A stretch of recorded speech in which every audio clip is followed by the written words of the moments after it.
strategy video. In this strategy video, we'll take a look at the 1-2-3 strategy. And this is based upon a couple of very basic premises. The most important thing as a trader that you need to understand is what the trend is in the market that you are participating in. This is the very first thing you need to understand in order to even attempt to make a profit.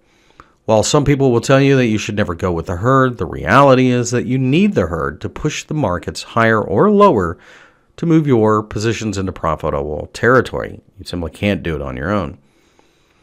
However, trends change, and that's what we need to pay attention to.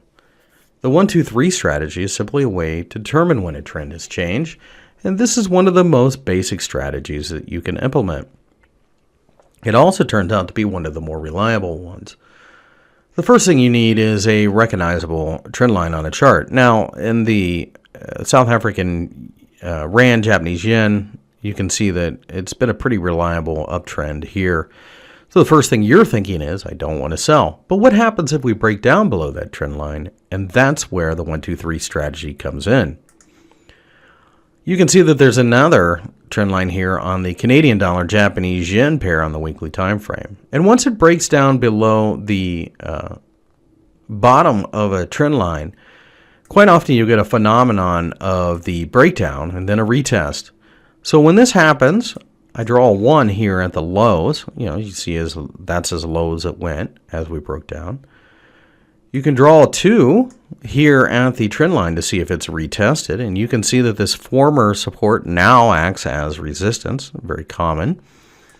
And you can draw a 3 as we break just below the lows, in other words, making a lower low, the very essence of a downtrend. That's a confirmation of an uptrend line break and reversal, and therefore should send this market lower.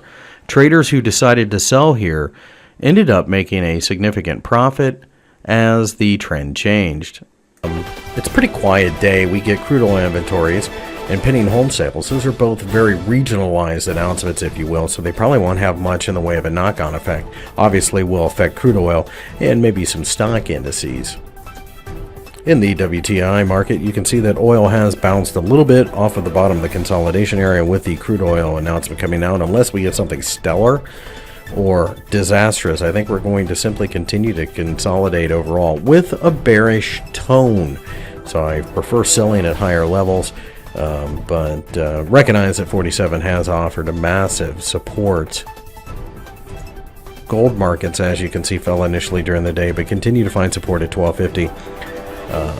A little bit above, right around 1262-ish or so, is significant resistance, and if we can break above there, the market should continue to go much higher, probably 1300.